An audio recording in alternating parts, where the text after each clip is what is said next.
What's up everyone, OJ here. Welcome back to another video, and today I wanted to talk about Nintendo's extreme turnaround with the Nintendo Switch when it comes to anything that they classify as a home console. We all know the story, guys, with the Nintendo Wii U, and even at the beginning with the Nintendo 3DS. Nintendo struggled pretty much throughout the whole generation with the Wii U, and the 3DS had a rocky start, and it took a lot of adjustments in order to get that system back on track. And now the 3DS has become one of the better portables, in my opinion, when it comes to library and when it comes to what they did with the system. But of course, the Wii U did not have that same success or turnaround, and I want to talk about what they've done with the Nintendo Switch and some of the stuff, and just kind of like why Nintendo is back. And it's just glorious to see, because the direct results of Nintendo actually doing so well sales wise has led to a lot of franchises and a lot of games being brought over that we normally haven't seen, and has led to one of Nintendo's fastest output when it comes to high quality games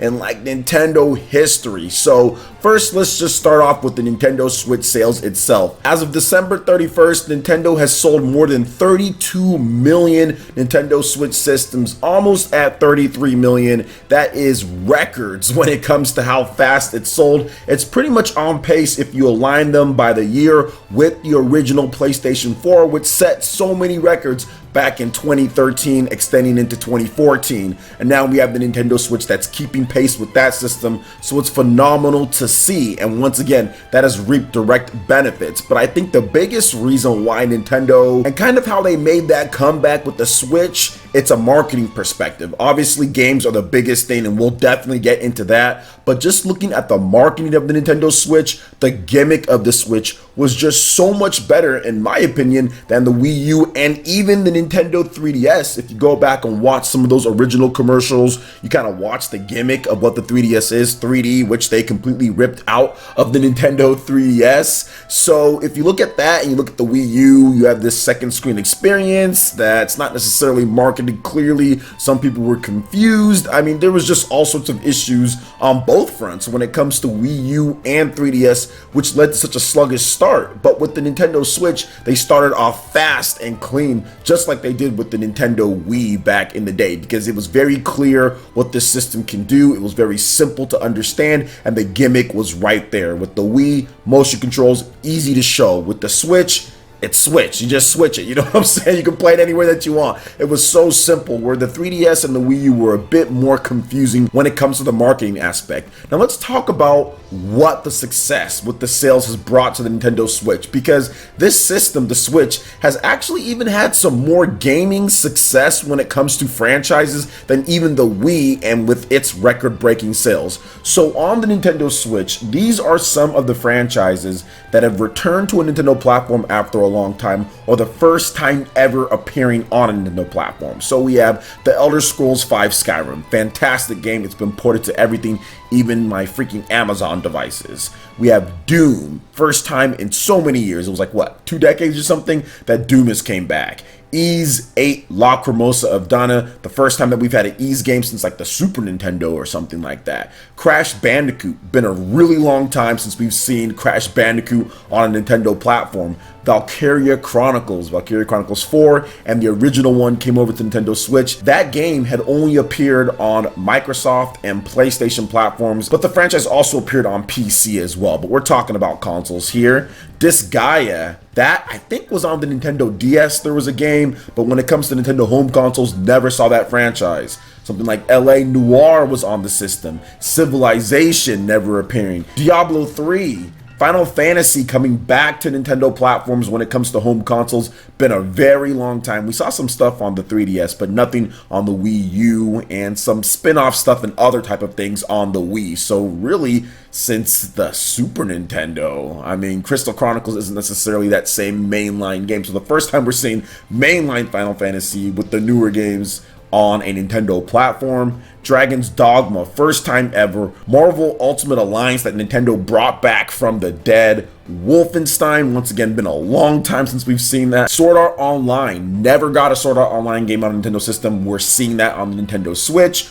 God Eater 3 just recently announced for the system as well. Dragon Ball Z, we had not seen any Dragon Ball Z games on the Nintendo home consoles since the Wii days. We're getting that back with the Switch.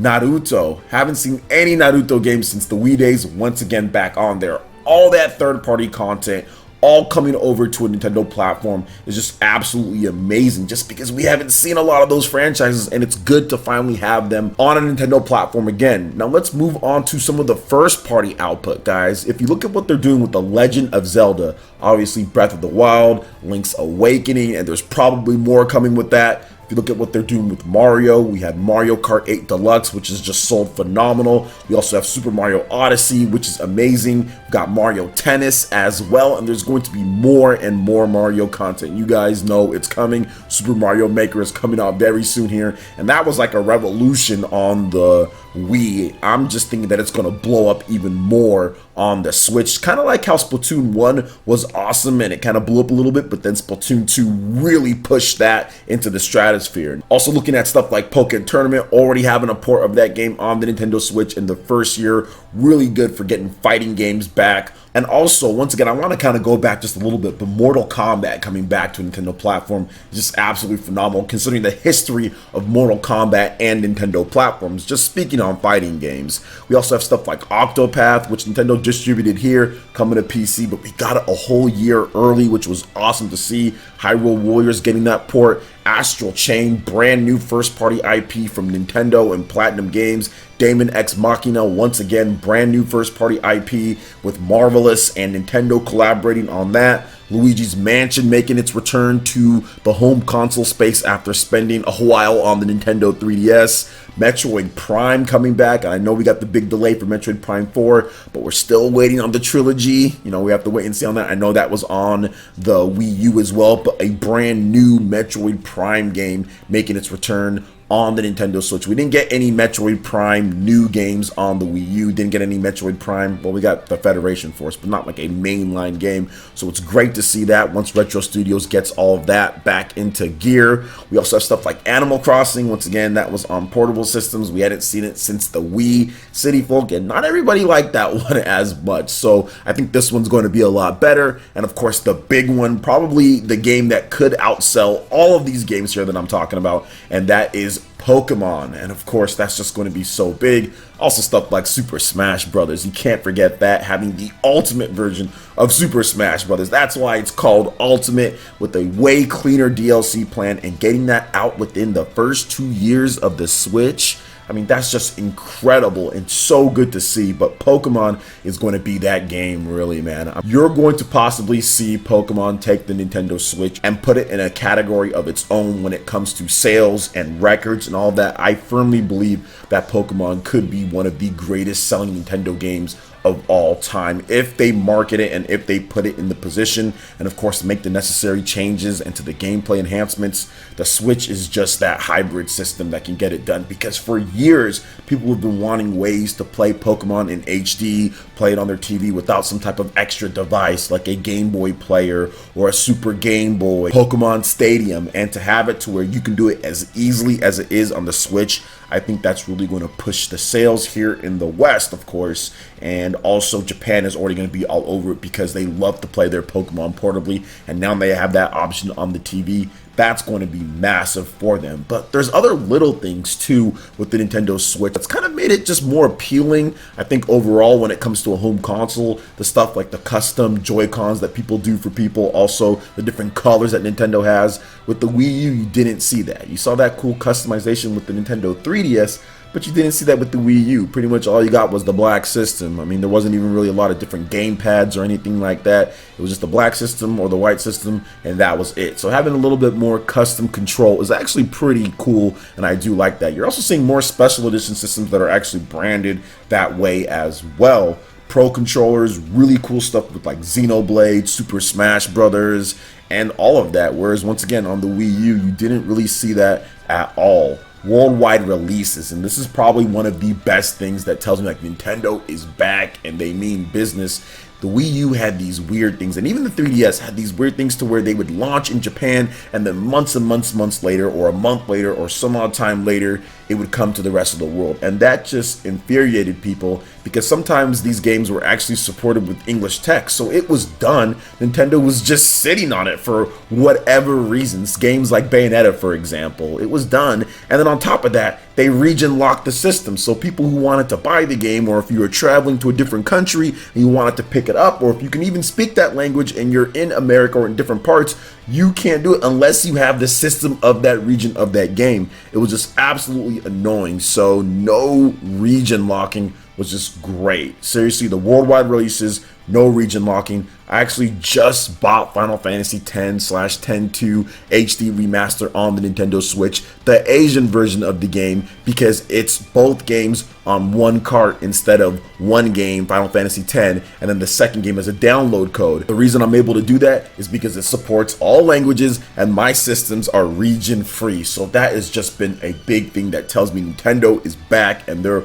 ready to go. Now, of course, Nintendo has some things that they can improve on, right, guys? It's not all sunshine and rainbows. Obviously, getting some more themes on there, improving the eShop, improving the build quality of the Switch, getting more cartridge space for developers. There's a number of things that they can improve. Heck, the D-pad that people talk about, some of the stuff on the Joy-Cons. There's a lot of things. No system is perfect, but it's good to see that Nintendo is going to have that money going forward, and we're probably going to see some nice revisions of things and see what they can do and improve the Nintendo Switch itself. The online definitely needs improvement, especially since they're charging at this point, but I think that they're going to improve things. I think they have some plans for that as well, and I think they'll add features as we go along, but it's going to be interesting to see how they do it and what type of system updates we've got, because we haven't gotten any major system updates in a very long time. It's been a while, so we'll see what they're cooking up here when it comes to the second half of the year with all of these big games that are coming out like Fire Emblem, Astral Chain, and Super Mario Maker for the summer. So what do you guys think about Nintendo being back and some of the topics that I discussed here? Let me know your thoughts in the comment section below. All right, guys, that wraps it up for this video here. Go and check out the links in the description below. We got Facebook and Twitter. Go and give us a like and a follow on our social media. Hit that like button if you did like this video. Let me know you guys want more content like this going forward in the future. And subscribe to PlayerEssence for the latest RPG, Japanese, and Nintendo gaming news. Thank you so much for watching, and we'll catch you guys for the next one. Peace.